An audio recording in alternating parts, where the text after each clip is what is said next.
Bismillahirrahmanirrahim. Assalamualaikum warahmatullahi wabarakatuh. Alhamdulillah murid-murid, hari ini kita dapat meneruskan lagi pengajaran secara atas talian kita untuk subjek pendidikan tafsir Al-Quran dan Hadis. Baik, Ustazah ialah Ustazah Hamizah binti Mazlan dan hari ini Ustazah akan mengajarkan kamu tajuk yang pertama untuk subjek pendidikan tafsir Al-Quran dan Hadis, iaitu tajuk ganjaran menderma dan juga bersedekah. Baik, kalau kita dengar pada tajuk yang pertama ni, benda ni sangat tak asing dengan kehidupan seharian kita. Sebab apa? Kita mesti ada menderma, ada juga bersedekah, ataupun kita ada menerima sumbangan derma daripada orang ataupun sedekah daripada orang. Baik, seterusnya, okey, sebelum kita masuk secara detail untuk pelajaran satu kita tengok secara umum apa yang terkandung dalam pelajaran yang pertama ni. Okey, yang pertama adalah berkenaan ayat dan terjemahan. Awak boleh rujuk pada muka surat 1 dalam buku teks, yang mana dia membawakan surah Al-Baqarah ayat yang ke-261 dan seterusnya. 1.2 adalah berkenaan dengan tafsiran ayat. Yang seterusnya 1.3 adalah berkaitan dengan erti perkataan. Okey, 1.4 pula berkaitan dengan sebab turun ayat, dan yang terakhir sekali 1.5 adalah berkenaan dengan pengajaran ayat. Kita masuk pada subtopik 1.1 iaitu ayat dan terjemahan. Baik. Okey.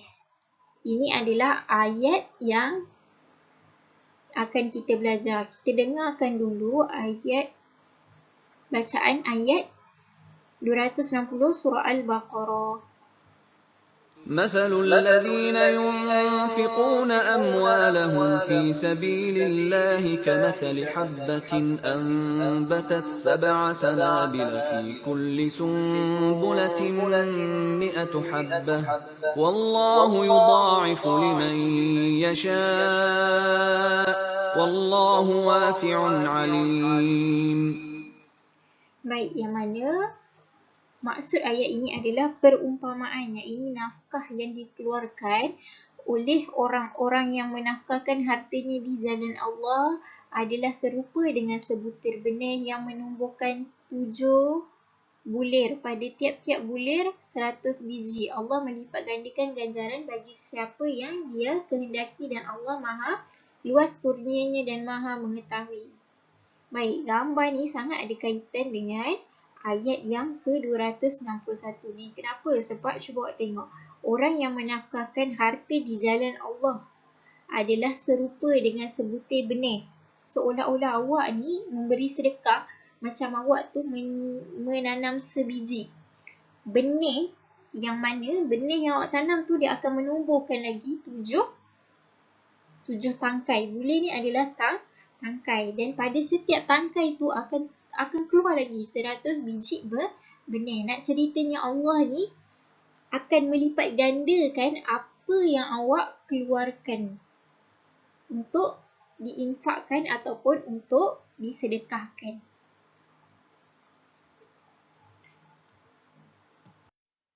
Baik, yang seterusnya adalah 1.2 tafsiran ayat. Okey, tafsiran ayat. Pada ayat ini Allah Ta'ala menggambarkan yang pertama, keberuntungan orang yang suka membelanjakan harta pada jalan Allah untuk mendapat keredaan Allah. Dan yang kedua, hubungan infak dan bersedekah dengan hari akhirat begitu erat. Sebab apa? Sebab apa yang kita buat dekat dunia ni, kita akan dapat balasannya dekat akhirat.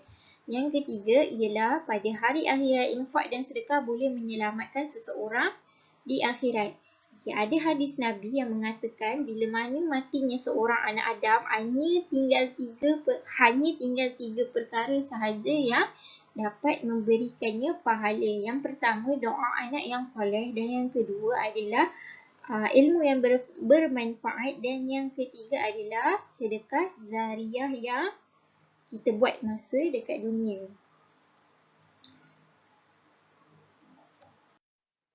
Seterusnya, 1.3. Erti ayat. Baik, kalau kita tengok pada erti ayat ni ada banyak sangat. Setiap satunya dia bagi-bagikan, jadinya ada 20. Baik, kita tengok satu persatu. Yang pertama, mathalu, yang ini bandingan. Allazina, iaitu artinya orang yang. Yunfikun, ni tolong perhatikan dan ingat ya. Yunfikun, yang ini membelanjakan. Amwalahum, iaitu harta mereka. Fi, pada. Sabilillah, yang keenam, sabilillah, yang ini pada jalan Allah. Yang ketujuh, kamasali, iaitu seperti bandingan. Habbah, ni habbah, maksudnya sebiji benih. Nombor 9, ambatat, yang tumbuh menerbitkan. Ambatat, yang tumbuh menerbitkan. Yang ke-10, sab'an sanabila, iaitu 7 tangkai. Yang ke-11, fi kulli, pada tiap-tiap. Yang ke-12, sumbulatin, yang ini tangkai. Yang ke-13, mi'atu habbah, 100 biji. Yang ke-14, wallah, dan ingatlah Allah. Yang ke-15, yudha'ifu, mempergandakan pahala. 16, liman, bagi sesiapa. 17, yasha'u, yang dikehendakinya. Nombor 18, wallahu, dan Allah. Nombor 19, wasi'un, ini maha luas rahmat kurnianya. Dan yang ke-20, alimun, lagi meliputi ilmu pengetahuannya. Baik, apa yang menarik dekat dalam ayat ni adalah ilmu tambahan bagi awak. Wasi'un dengan alimun ni adalah nama-nama Allah. Baik, seterusnya 1.4. Sebab turunnya ayat. Baik.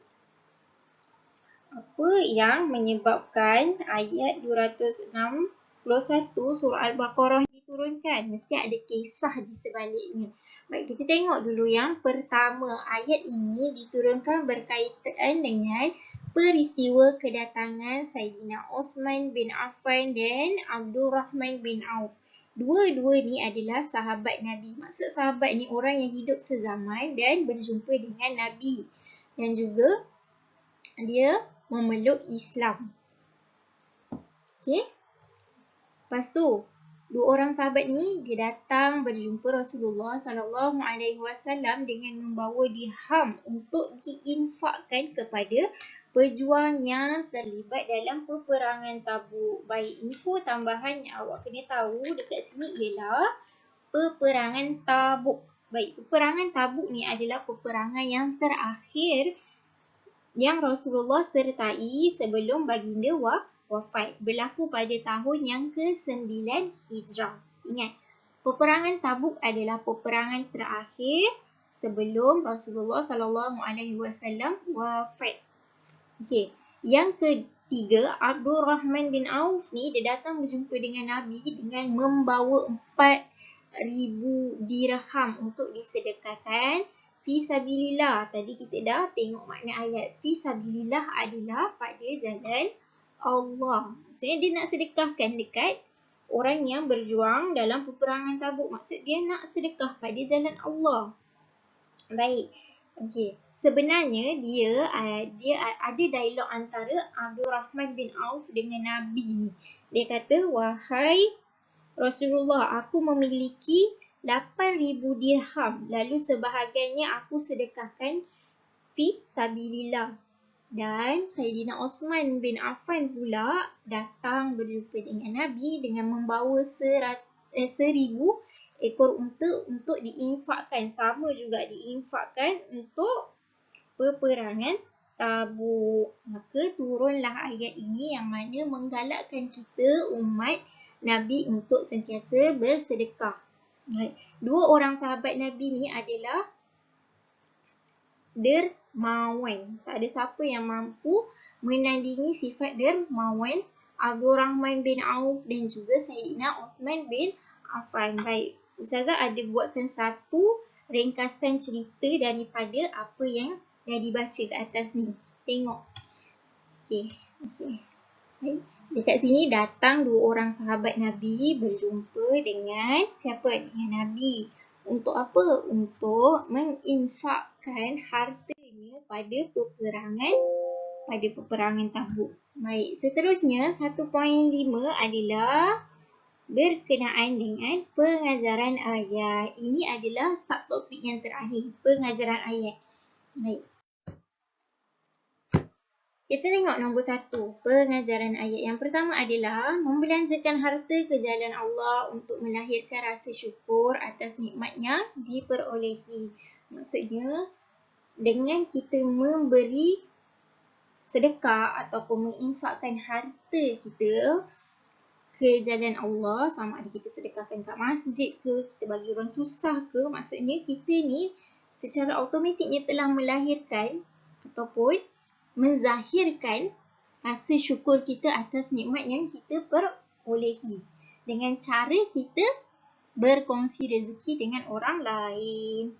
Okey, yang kedua adalah bersedekah kerana Allah Ta'ala dapat menambah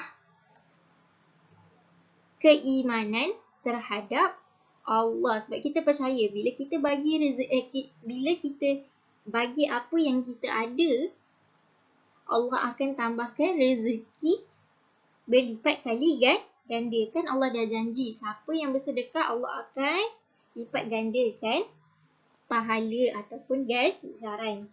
Yang ketiga adalah setiap amalan baik yang dilakukan dengan ikhlas akan mendapat ganjaran pahala. Tak kisahlah awak bersedekah ke, awak tolong orang ke, apa-apa perkara baik yang awak lakukan akan diberi ganjaran pahala oleh Allah Ta'ala. Bukan sahaja sedekah, awak tolong mak ayah awak kat rumah ke, awak dengar cakap mak ayah awak ke, awak hormat cikgu awak ke, semuanya akan diganjari dengan pahala. Okay, yang seterusnya, yang keempat. Orang yang bersedekah akan mendapat penghormatan dan balasan yang berlipat kali ganda. Baik. Contoh yang ada sekarang yang semua orang tahu adalah Ustaz Abid Liu. Betul tak? Kita tengok dia kat mana-mana ceruk Malaysia semua dia masuk untuk beri sedekah. Apa yang dia dapat? Dia dapat penghormatan daripada orang biasa. Sebab apa? Dia membantu orang yang susah. Lepas tu balasan yang berlipat kali ganda. Maksudnya walaupun dia melaburkan banyak duit dia untuk membantu orang susah, tapi belum lagi kita dengar Ustaz Abid Liu ni jatuh muflis disebabkan oleh amal jariah yang dilakukan seperti bersedekah tadi. Okay. Yang kelima adalah rezeki orang yang bersedekah akan bertambah dan mendapat keberkatan. Percayalah, bila kita bagi apa yang ada pada kita, nescaya Allah akan melipat gandakan rezeki yang telah kita berikan. Contohnya, mungkin awak bagi hari ni RM1 dekat kawan awak. Esok boleh jadi ada orang belanja awak makan dengan nilai RM5 ke RM10. Okay? Rezeki yang kita tak sangka.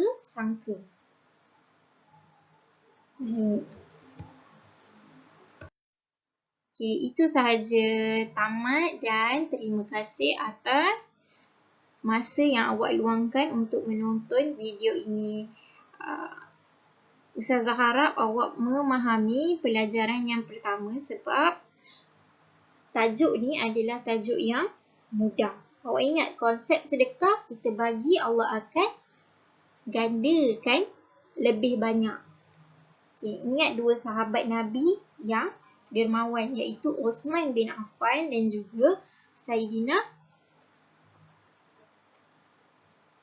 Sayyidina Osman bin Affan dan juga Abdul Rahman bin Auf. Itu saja untuk kelas kali ini. Sekiranya ada sebarang pertanyaan, boleh terus WhatsApp Ustazah.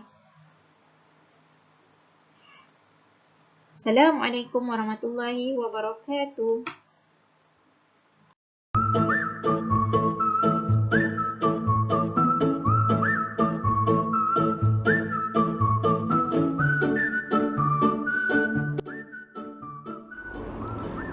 Bismillahirrahmanirrahim. Terima kasih kepada seluruh penyumbang yang menaja minuman Tanwir Koko ini kepada madrasah kami. Mudah-mudahan tuan-tuan dan puan-puan dirahmati oleh Allah SWT.